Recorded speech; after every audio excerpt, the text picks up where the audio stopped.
Mari kita buka sama-sama Roma pasal yang ke-12 ayat yang ke-10.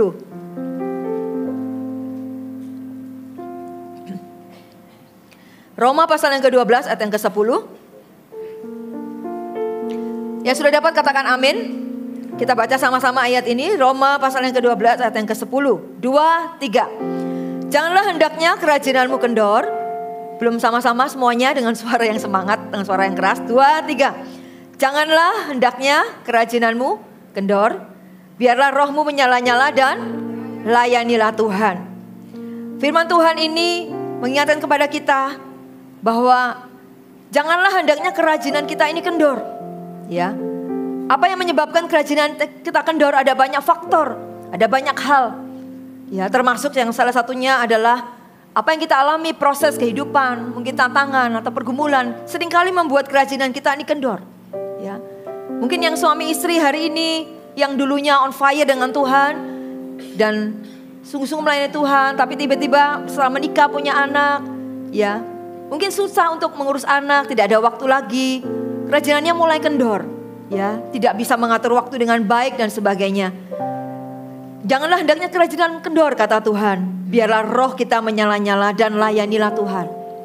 Tuhan ingin setiap kita anak-anak Tuhan, kita tetap punya hati yang berkobar-kobar untuk melayani Tuhan. Di dalam Markus pasal yang ke-10 ayat yang ke-31. Kita buka sama-sama. Markus pasal yang ke-10 ayat yang ke-31. Firman Tuhan berkata, tetapi banyak orang yang terdahulu akan menjadi yang terakhir, dan yang terakhir akan menjadi yang terdahulu.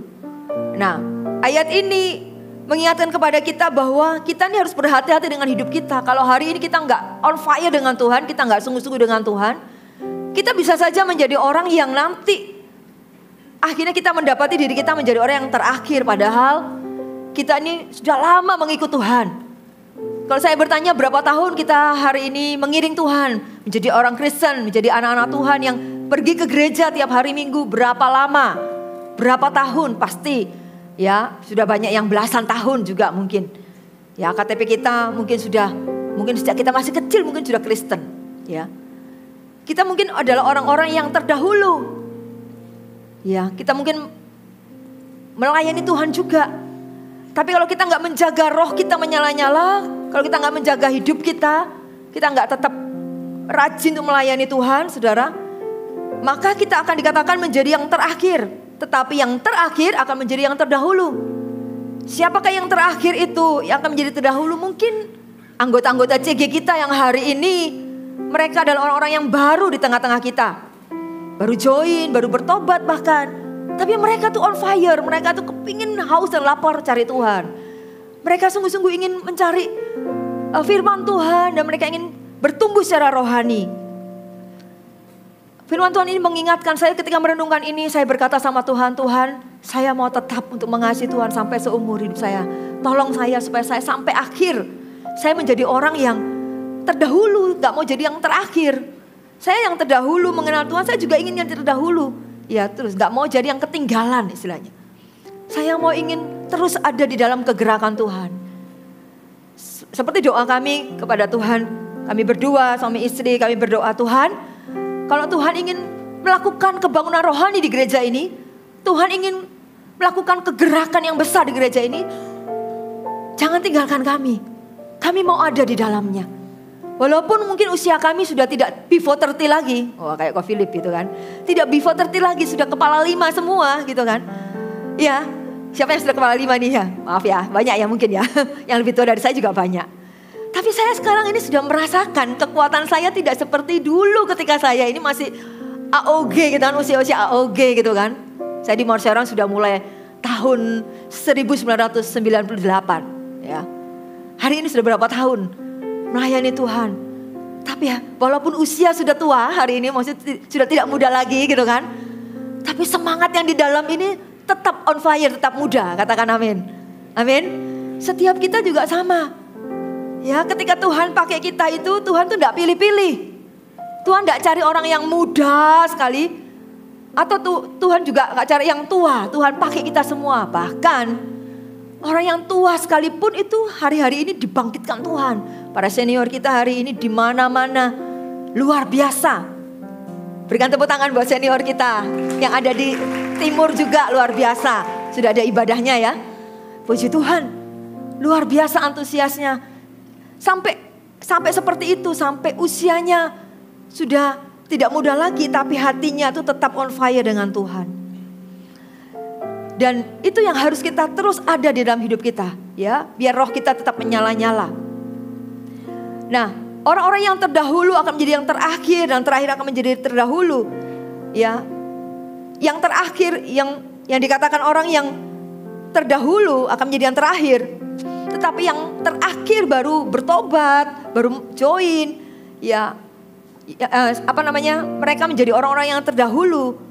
Yesus itu berkata, ya, padahal orang-orang yang mungkin sudah ikut Tuhan lama, ya, telah meninggalkan segala sesuatu untuk mengikut Tuhan, termasuk kami juga hamba-hamba Tuhan. Yesus berkata bahwa sekarang ini mereka akan mendapatkan kembali, ya, upah mereka 100 kali lipat, saudara laki-laki dan perempuan, ibu, anak-anak, ladang dan semuanya.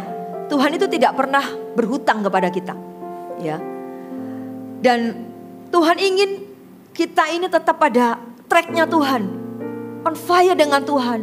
Di masa-masa kesukaran sekalipun, ya, Tuhan itu, kalau Tuhan sudah berjanji bahwa Tuhan akan menyertai kita, maka itu yang kita pegang, bahwa kita akan tetap on fire dengan Tuhan, tetap berapi-api dengan Tuhan. Katakan amin. Amin. Saudara, dikatakan janganlah hendaknya kerajinan kita kendor.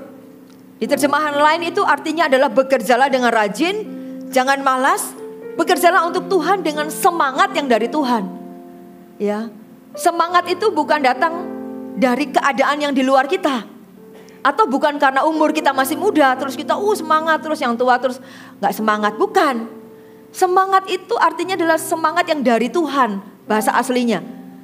Artinya apa? Roh Kudus yang memberikan kita itu hati yang berkobar-kobar untuk kita ini mencari Tuhan.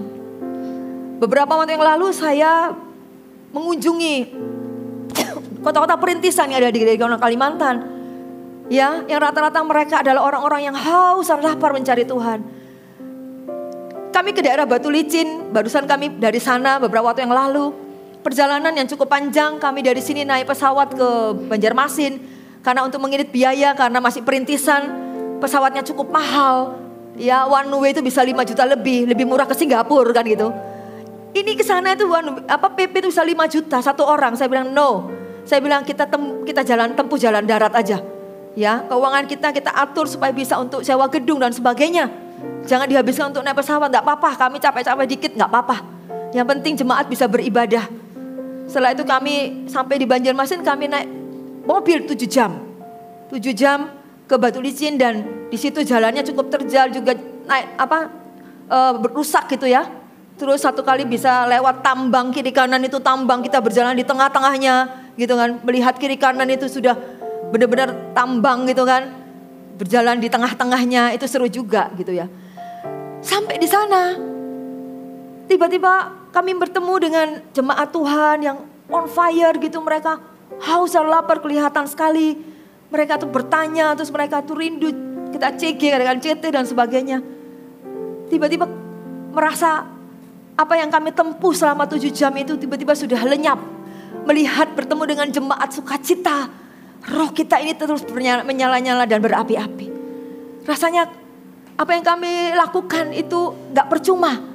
Ketika kami sampai di situ, kami kunjungi jemaat, kami ke rumah jemaat, kami berdoa, kami mendoakan. Kami adakan CT, ada banyak terjadi kelepasan juga. Jiwa-jiwa mau digembalakan, hati kami bersukacita. Itu yang membuat kami melewati masa yang sukar sekalipun. Ketika ujungnya kita melihat bahwa ada target yang akan kita capai, ada visi Tuhan yang akan kita capai, itu akan membuat kita ini sungguh-sungguh tidak menyerah, tapi terus semangat dan berapi-api. Katakan amin. Amin. Semangat melayani Tuhan. Nah, saudara, roh yang menyala artinya semangat yang dari Tuhan itu bicara bukan soal usia tadi saya katakan. Orang yang tua, kalau Anda memiliki semangat yang dari Tuhan, roh yang dari Tuhan, Anda bisa lebih muda daripada yang muda. Amin yang tua-tua. Yang senior maksudnya. Yang usia senior, maafkan saya. Amin, para senior bisa lambaikan tangan. Yang usianya 50 tahun ke atas. Puji Tuhan ya. Termasuk saya. Ya. Saudara, apa tandanya orang itu memiliki roh yang menyala-nyala? Kelihatan banget gitu kan. Di gereja kita ini ya, kita sama-sama bergerak. Yang di Surabaya juga on fire-nya luar biasa. Nah, ciri orang yang menyala-nyala itu apa? Rohnya. Ya. Nanti kita akan belajar beberapa ciri orang-orang yang rohnya itu menyala-nyala. Mari kita mulai cek diri kita. Kalau kita tidak berada dalam salah satu itu atau kita sudah tidak termasuk di kategori yang kita akan belajar sore hari ini. Itu tanda tanya. Jangan-jangan rohku ini mulai padam. Dan Tuhan tuh mau kita kembali. Karena Tuhan tuh punya rencana yang besar yang mungkin kita gak pernah pikirkan hari ini. Tuhan ingin pakai kehidupan kita. Ya. Yang pertama, tanda orang yang memiliki roh yang menyala-nyala itu adalah orang itu akan terus bergerak. Ya, tidak diam rohnya. Jadi terus bergerak, ya, tidak diam, tidak pasif. Artinya apa? Roh yang menyala itu membuat kita terus bergerak, ya, terus mengikuti apa yang Tuhan mau, tidak menunggu. Tetapi orang-orang yang rohnya menyala-nyala itu akan memberikan dirinya. Apa yang bisa aku lakukan untuk Tuhan? Roh yang menyala-nyala itu tidak pasif, tapi aktif. Gak tahan ketika melihat mungkin gereja ini sedang membutuhkan banyak pelayan-pelayan Tuhan dan sebagainya ya. Tidak hanya berdiam diri, tetapi orang yang rohnya itu menyala-nyala tuh kelihatan banget orang itu akan datang dan mungkin ikut servolution dan sebagainya. Rohnya itu hidup kembali. Dia ingin selalu melakukan sesuatu buat Tuhan. Entahkah itu dalam memenangkan jiwa atau melayani Tuhan. Baik di dalam pekerjaannya maupun dimanapun dia berada. Orang itu akan kelihatan banget. Ya. Kemudian orang yang terus bergerak ini, orang yang memiliki roh yang menyala-nyala itu tidak hitung-hitungan dengan Tuhan. Kalau aku melayani Tuhan, apa untungnya bagi aku? Tuhan bisa kasih apa sama aku? Kalau aku melayani di gereja ini, apa untungnya bagi aku? Ada orang-orang yang seperti itu. Bahkan ada yang menilai pelayanan itu dengan uang. Ada beberapa yang kita jumpai juga.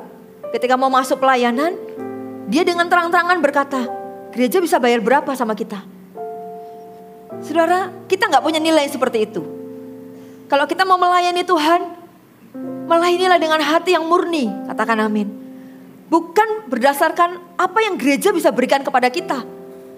Berapa upah yang kita bisa dapat dari Tuhan kalau kita melayani Tuhan. Oh, upahnya itu sudah tidak bisa dibeli dengan uang. Kalau kita melayani Tuhan, upahnya adalah Yesus Tuhan sendiri dalam hidup kita. Kita memiliki Dia, itu lebih dari segalanya, katakan amin. Kita melayani Tuhan karena Dia layak untuk kita layani. Kalau hari ini kita gak melayani Tuhan, bukan Tuhan yang rugi, tapi kita yang rugi. Karena kita yang butuh pelayanan, bukan pelayanan yang butuh kita. Oleh sebab itu biar roh kita ini menyala-nyala, kita gak hitung-hitungan dengan Tuhan. Apa yang bisa ia lakukan dan apa yang akan ia lakukan? Orang yang terus bergerak itu akan berpikir apa yang bisa ia lakukan. Apa yang bisa bantu untuk mencapai visi 2030-300, apa yang bisa aku lakukan? Ada banyak hal Bapak Ibu Saudara. Di dalam gereja aja secara sederhana, secara simpel. Kalau hari ini saudara memiliki roh yang menyala-nyala, saudara rindu berjumpa dengan Tuhan di setiap ibadah, tentunya saudara pasti akan datang lebih awal. Ya. Lebih awal, saudara akan memberikan waktu yang terbaik. Dari rumah sudah persiapan hati tentunya, ya. Persiapan pikiran untuk saudara menerima kebenaran firman Tuhan. Enggak peduli siapa yang mungkin menyampaikan firman Tuhan, atau firman Tuhan apa, keras atau tidak keras firman Tuhan, saudara akan terima itu sebagai berkat buat saudara, pertumbuhan rohani saudara, untuk saudara bisa bertumbuh di dalam Tuhan.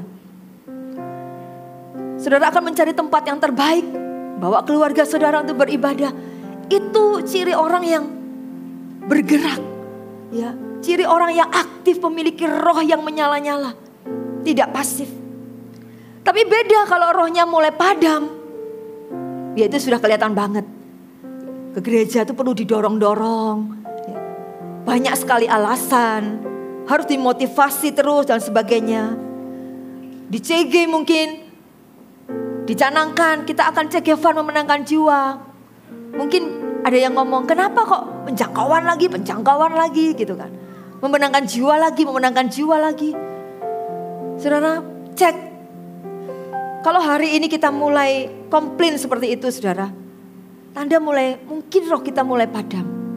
Ya. Orang yang menyala-nyala adalah orang yang gak bisa diem. Saudara lihat, kalau orang yang on fire dengan Tuhan itu pasti kelihatan banget. Gitu. Saya pernah tayangkan kan di sini ya waktu yang lalu, ya. Seorang jemaat Tuhan kita yang ada di mana itu? Di Tanjung Selor ya kalau nggak salah. Saya tayangkan di sini videonya waktu itu. Itu sampai hari ini tetap CG aktif, saudara. Ya. Dan kalau orang yang rohnya padam gitu kan, rohnya yang nggak menyala-nyala, udah nggak usah CG-CG-an, jalannya jauh. Bayangin naik motor 2 jam, belum nyebrang laut dan sebagainya. Ngapain gitu kan. Tapi karena gak ada CG di daerahnya, dia bayar harga untuk pergi ke sana.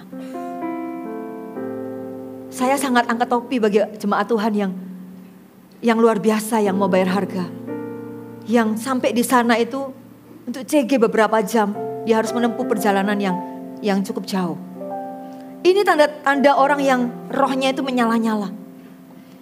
Makanya saudara, hal yang pertama, kita harus cek di dalam diri kita, apakah hari ini aku adalah orang yang aktif bergerak? Ya. Ya. Aktif bergerak itu bukan hanya dalam pelayanan di gereja. Mungkin saudara hari ini, saudara punya hati yang melayani di tempat pekerjaan saudara. Seberapa apa yang bisa saudara lakukan? Saudara tidak bisa berdiam diri, tapi saudara tahu aku harus melakukan sesuatu buat Tuhan. Itu tanda roh saudara sedang aktif, roh saudara sedang menyala-nyala. Katakan amin. Amin. Kemudian yang kedua, jadi orang yang kedua apa? Roh yang menyala-nyala adalah orang yang hidupnya itu selalu mengucap syukur. Ketika roh Tuhan itu ada padanya di dalam diri kita, saudara. Apapun yang kita hadapi hari ini, roh Tuhan itu memberikan kita kekuatan. Katakan kekuatan. Kita tidak dibiarkan Tuhan sendiri untuk menghadapi hidup kita. No. Ketika Tuhan naik ke surga, Tuhan itu memberikan roh kudusnya di dalam hidup kita. Sebagai roh penolong dalam hidup kita. Yang menyertai kita. Dia tidak meninggalkan kita yatim piatu. Itulah penghiburan kita sampai hari ini. Karena kita tidak pernah ditinggalkan Tuhan sendiri. Ada roh kudus yang menyertai kita. Dia yang menyertai kita di masa-masa sulit dalam hidup kita. Di masa-masa sukar bahkan terjepit sekalipun. Kita tidak pernah ditinggalkan. Inilah iman kita kepada Kristus. Inilah alasan kita masih tetap bisa bersyukur. Karena kita tahu ada pribadi Roh Kudus yang setia menyertai kita. Katakan amin. Orang yang hatinya penuh dengan roh Tuhan, roh Kudus itu akan menyala-nyala. Orang ini akan hidupnya penuh dengan ucapan syukur kepada Tuhan. Orang yang bersyukur itu menambahkan kekuatan dan semangat di dalam hidupnya. Yes, itu pasti. Orang yang bersyukur itu selalu menambahkan kekuatan dalam hidupnya. Karena apa? Kata-katanya selalu positif. Tadi ibadah yang sebelumnya saya sharing firman Tuhan tentang perkataan kuasa, perkataan iman, memperkatakan bahwa perkataan kita itu mengandung kuasa. Apa yang kita katakan itu seperti benih yang kita taburkan. Terus menerus. Lama-lama itu akan menghasilkan buah dan buahnya itu akan kita nikmati. Makanya penting sekali ketika kita bersyukur, saudara, ucapan yang kita keluar adalah puji Tuhan. Tuhan baik. Terima kasih Tuhan. Terima kasih, hari ini mungkin aku belum melihat pertolongan Tuhan, tapi aku percaya, aku bersyukur Tuhan Engkau tetap baik. Kalau hari ini kita masih bisa bernafas saja Bapak Ibu. kita masih tetap bisa bersyukur. Karena kita masih diberi kesempatan hidup. Katakan amin. Tuhan tetap baik dalam keadaan apapun. Tetapi orang yang suka mengeluh, dikatakan, orang yang bersungut-sungut, itu membuat kekuatannya itu kecil, menciut. Firman Tuhan berkata di dalam Amsal pasal yang ke-24 ayat yang ke-10. Ya. Dikatakan, jika engkau tawar hati pada masa kesesakan, kecillah kekuatan kita. Ini benar sekali. Karena apa? Ketika kita tawar hati, kita mulai sudah gak bisa mengucap syukur lagi. Yang keluar adalah yang pahit-pahit aja. Saudara mungkin pernah ngalami ya. Mungkin tubuh saudara gak jadi sehat. Secara tubuh aja kita ini mudah sakit-sakitan. Karena apa? Orang yang kepahitan, orang yang tawar hati, orang yang kecewa dan tidak diselesaikan, terus memendam itu akan membuat tubuh kita itu jadi sakit. Kekuatan kita ini akan jadi rapuh. Kita gak punya kekuatan untuk melangkah. Karena apa yang menguasai kita ini bukan roh Tuhan lagi. Tapi roh yang dari dunia. Yang iblis mulai tawarkan kepada kita. Roh yang menarik kita keluar dari hadirat Tuhan. Untuk masuk lagi kepada Tuhan. Di dalam hadirat Tuhan kita sudah gak kuat. Padahal pemazmur berkata, Raja Daud itu pernah mengalami sebuah keadaan kondisi yang begitu tertekan dalam hidupnya.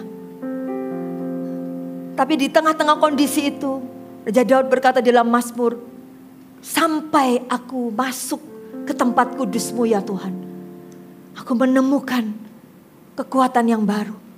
Saya mau berkata, kekuatan kita itu tidak ada yang lain. Tidak di kekayaan kita, tidak di pekerjaan kita, atau di apapun yang kita miliki hari ini.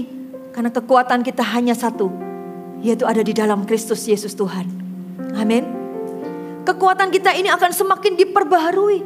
Makanya firman Tuhan berkata di Yesaya pasal yang ke-30, ya, orang yang menanti-nantikan Tuhan itu akan mendapat apa? Kekuatan yang baru. Ketika saudara ada di hadirat Tuhan, saudara bisa melihat Tuhan, saudara bersyukur. Thank you Tuhan. Tiba-tiba hadirat Tuhan itu menguatkan kita.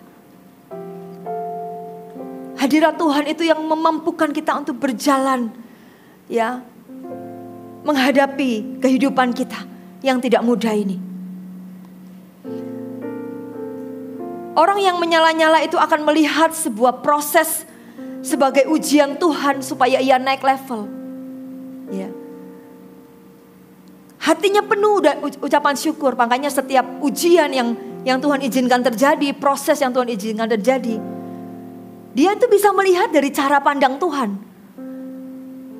Penderitaan yang dia alami, kesulitan yang dia alami itu, kalau menurut kacamata manusia jasmani atau orang lain melihat, wih, kasihan ya orang ini. Tapi orang ini melihat, tidak apa-apa, penderitaanku ringan kok. Karena aku tidak menanggungnya sendiri. Aku bersama dengan Tuhan. Rasul Paulus berkata, kami tidak tawar hati. Terus ayat yang berikutnya di 2 Korintus pasal yang ke-5, Paulus berkata, penderitaan yang ringan yang kami hadapi sekarang ini. Saudara, bagaimana mungkin Paulus ini berkata penderitaan yang ringan? Padahal kalau kita baca ayat sebelumnya, itu penderitaan Paulus itu dianiaya, dilempari batu, ya, dipenjara, dipukul, disesah dan sebagainya. Bagaimana Paulus itu bisa berkata penderitaan yang ringan ini? Wow. Kalau orang itu tidak tinggal di hadirat Tuhan, kalau orang itu tidak mengenal Tuhan sungguh-sungguh, orang itu gampang tawar hati. Tiba-tiba rohnya mulai padam. Hatinya tidak mengucap syukur, bibirnya penuh dengan keluhan dan sebagainya. Makanya orang-orang yang rohnya itu padam, sulit untuk mengucap syukur. Melihat sebuah proses itu sebagai ujian yang berat dalam hidupnya. Tapi orang-orang yang on fire dengan Tuhan, yang membangun hubungannya intim dengan Tuhan, yang terus berkata, Tuhan kau segalanya bagiku. Orang itu memandang sebuah proses ujian yang dihadapinya itu sebagai ujian untuk naik level kepada iman yang lebih tinggi lagi. Kepada next level berikutnya. Supaya ia lebih bertumbuh lagi di dalam Tuhan. Mazmur 119 ayat yang ke-71 berkata. Pemazmur berkata, bahwa tertindas itu baik bagiku. Supaya apa? Aku belajar ketetapan-ketetapanmu. Ini adalah sebuah pernyataan yang luar biasa. Bagaimana orang yang tertindas itu keadaan yang gak enak. Mungkin terjepit, mungkin tidak ada harapan dan sebagainya. Tapi bagaimana pemazmur berkata, tertindas itu baik bagiku. Seperti Paulus tadi berkata, penderitaanku ini ringan aja. Dia gak membesar-besarkan, padahal Paulus itu penderitaannya sangat banyak. Kalau saudara pelajari ya, saudara baca di 2 Korintus pasal yang ke-5. Itu luar biasa. Kita aja gak pernah ngalami apa yang Paulus alami. Jangankan itu, saya aja orang yang perintisan, saya gak pernah ngalami seberat Paulus. Kemarin aja saya baru ke Penajam, yang ibu kota baru, kita ada perintisan di CGJ sana. Naik speedboat, itu baru pertama kali dari sekian lama saya sudah gak pernah naik speedboat. Itu ngeri juga. Ya, itu naik speedboat kecil saudara. Karena kalau naik kapal feri itu lama, bisa 2 jam karena nunggu penumpang lain. Terus jalannya lama. Kami memilih untuk naik speedboat aja supaya cepat. Ya, kami ingin lihat kondisi di sana. Kemudian kita naik speedboat. Itu sudah lama gak pernah naik. Itu perahunya goyang-goyang saudara. Ya, terus kita naik di situ. Itu naik speedboat kecil ya, yang terbuka itu. Kita naik begitu jalan itu gini-gini ya perahunya. Wah, itu sampai akhirnya salah satu jemaat kasih kita pelampung. Kok pakai ini ya kok. Nanti kalau ada apa-apa, speedboat terbalik, kok bisa berenang. Waduh, pikirannya, waduh, kok terbalik gini. Saya mulai pikir Paulus, ini aja belum seberapa. Kita ini mungkin secara manusia udah takut gimana kalau misalnya ini ada apa-apa gitu kan. Sampai dikasih pelampung. Paulus itu karam kapal berhari-hari. Gak ada pertolongan. Saya bisa bayangkan bagaimana mungkin Paulus ini bisa berkata penderitaan yang ringan ini. Kita baca sama-sama ya. 2 Korintus pasal yang ke-5. Supaya kita bisa melihat apa yang Paulus alami. Sampai dia bisa mengucap syukur. 2 Korintus pasal yang ke-5.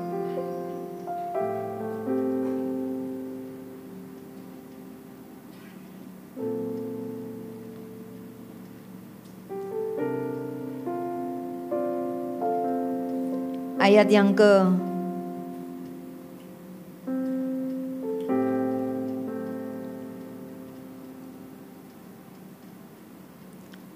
bentar ya. Tiba-tiba saya diingatkan ayat itu.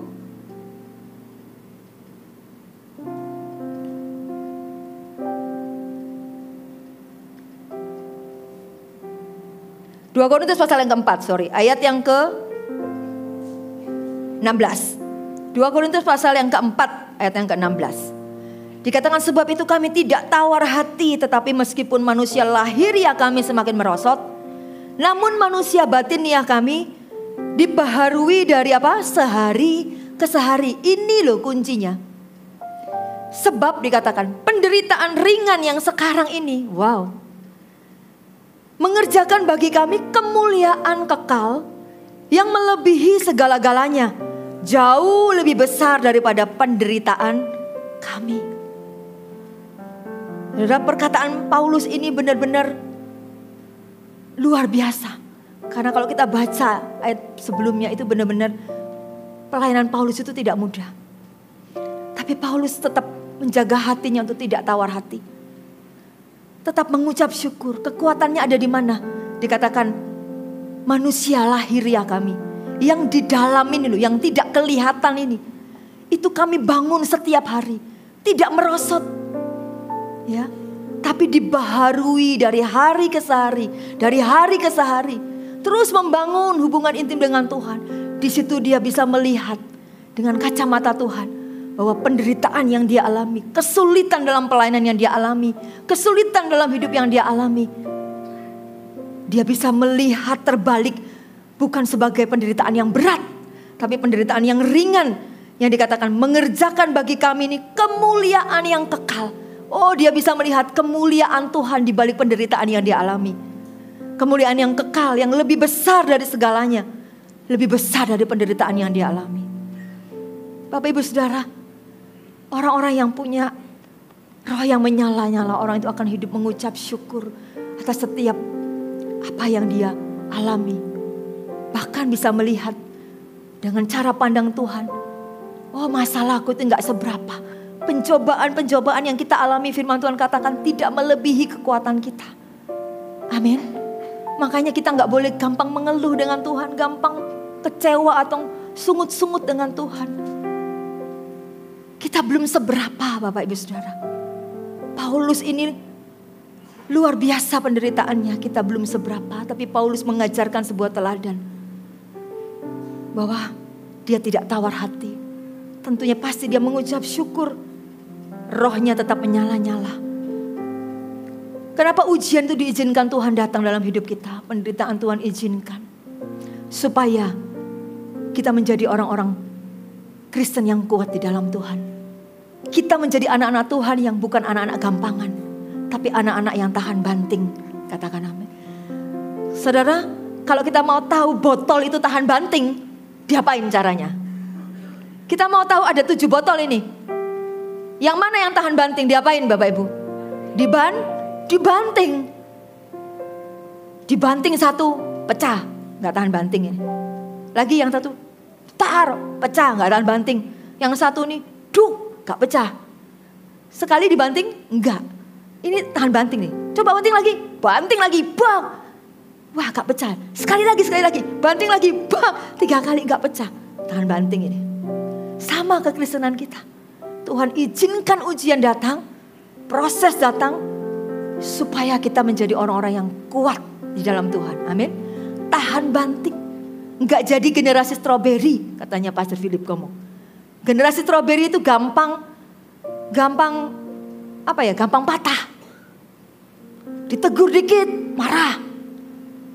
Ditegur, oleh pemimpinnya. Ya sudah, enggak cegek-cegean, enggak pelayan-pelayanan, enggak apa-apa.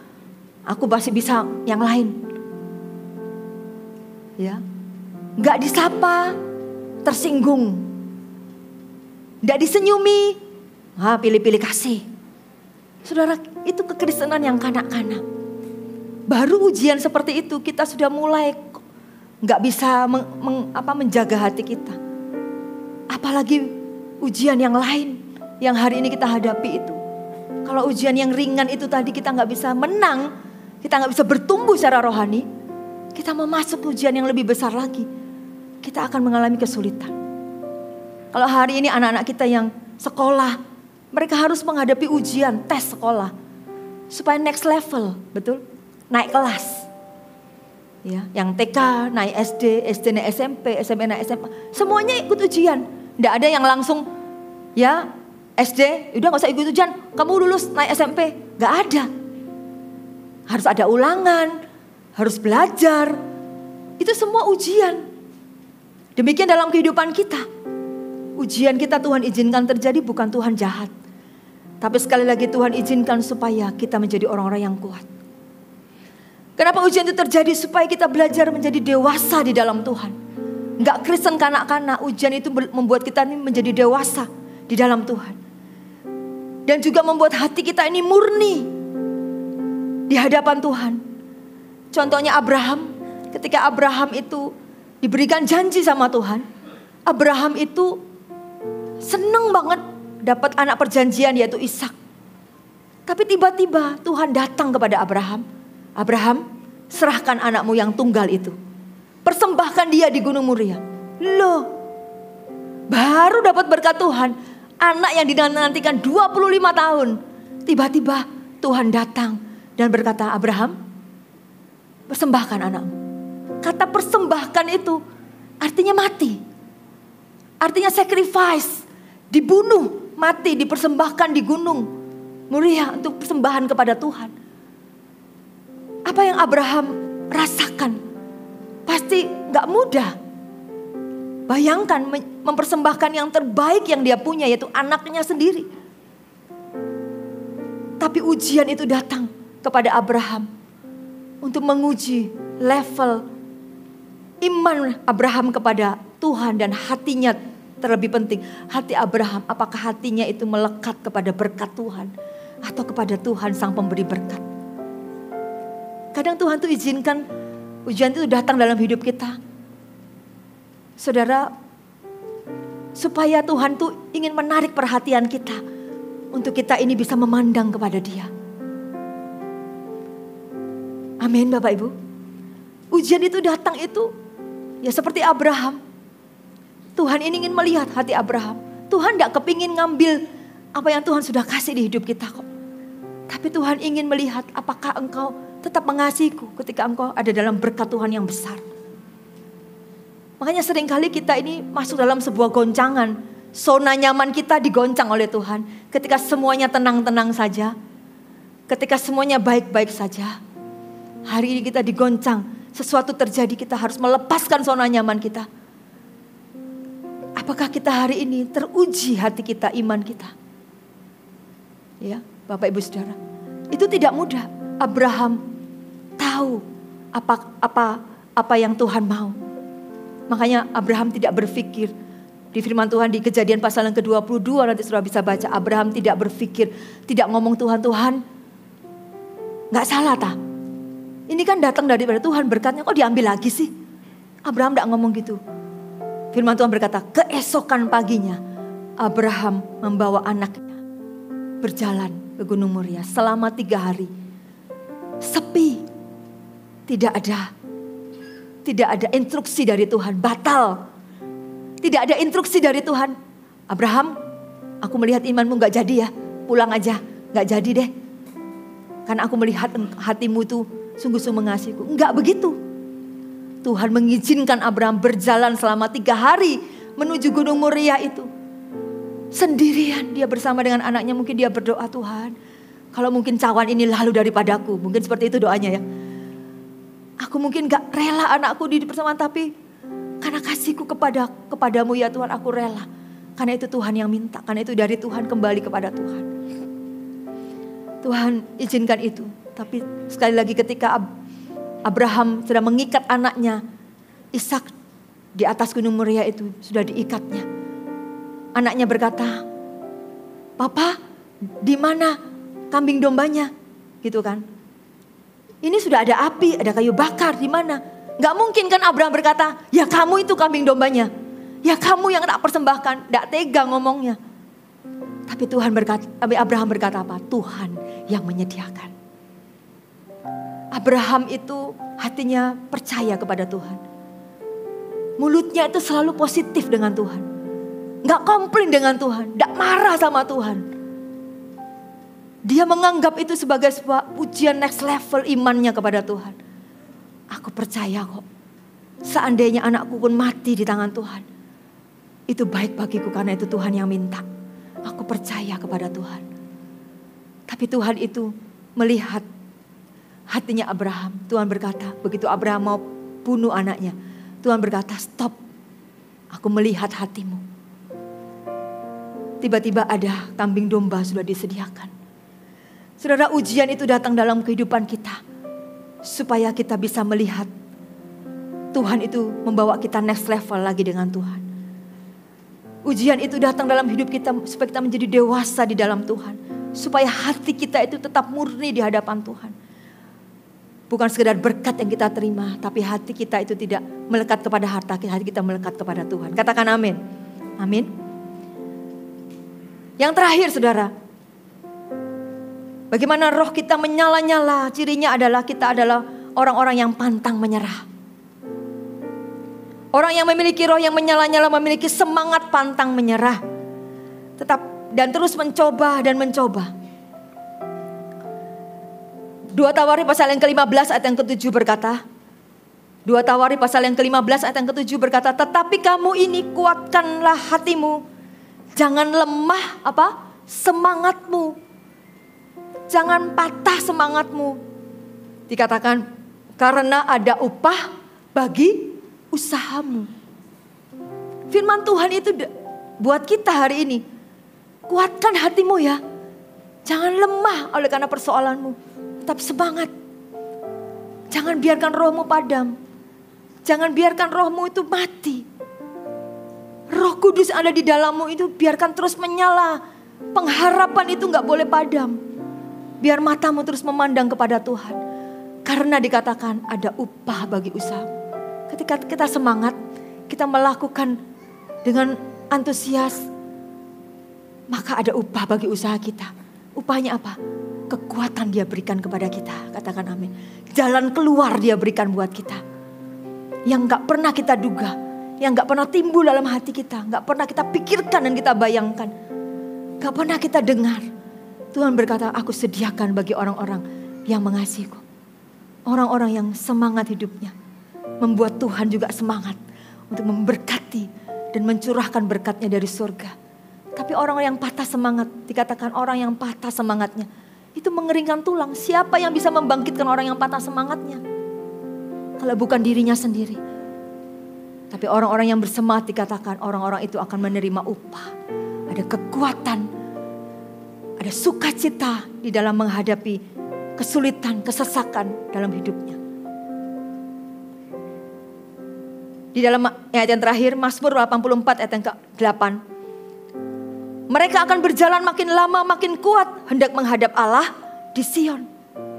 Tidak lama-lama tambah lemah, tambah loyo atau tambah kering dan sebagainya. Tidak. Tapi orang yang rohnya menyala-nyala itu pantang menyerah.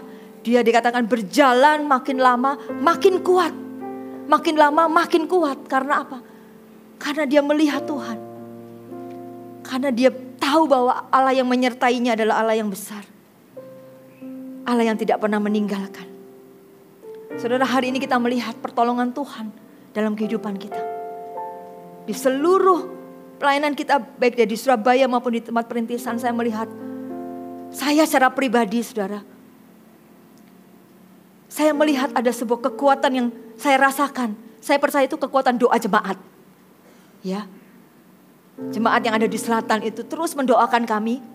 Ya, pasti juga para leaders yang ada. Saya merasakan itu bisa di dalam roh saya.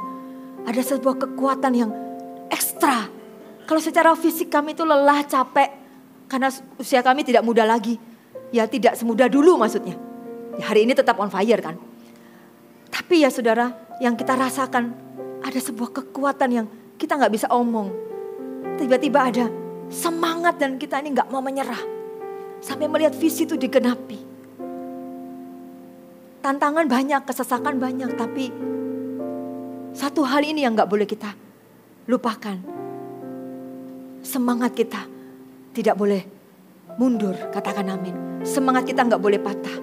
Karena firman Tuhan berkata, ada upah bagi usahamu. Selalu ada kemenangan dan mujizat bagi orang yang terus tetap bersemangat dan pantang menyerah. Katakan amin. Apapun kesulitan yang Bapak Ibu Saudara hadapi hari ini, firman Tuhan itu tetap adalah dasar bagi kita untuk berharap. Pengharapan kita itu ya dan amin. Pasti. Untuk itu tetaplah berharap kepada Tuhan. Bangkitkan rohmu. Jangan padam rohmu. Biarlah rohmu menyala-nyala. Dan terus melayani Tuhan. Jangan tambah mundur. 3 hari ini kita belajar. Tanda orang yang rohnya menyala-nyala, satu adalah terus bergerak. Tidak pasif. Tapi terus bergerak, terus aktif, tidak hitung-hitungan dengan Tuhan. Tidak mengambil keuntungan bagi diri sendiri. Tapi semuanya itu untuk kemuliaan Tuhan. Yang kedua, hidup mengucap syukur. Apapun yang dihadapi, tetap yang terbaik itu untuk Tuhan. Tetap ucapan syukur naik buat Tuhan. Hati kita gak menjadi tawar. Karena kita tahu yang menyertai kita adalah Allah yang besar. Yang ketiga, saudara, pantang menyerah. Kita menjadi orang-orang yang on fire. Sampai sungguh-sungguh kita melihat Tuhan bekerja dahsyat dalam kehidupan kita. Katakan amin. Saya percaya sore hari ini mungkin ada orang-orang yang datang dengan sebuah persoalan yang kau hadapi. Hari ini cek hatimu. Kalau hari ini engkau tetap on fire dengan Tuhan, saya percaya engkau pasti akan melihat kemuliaan Tuhan dinyatakan dalam kehidupanmu. Amin.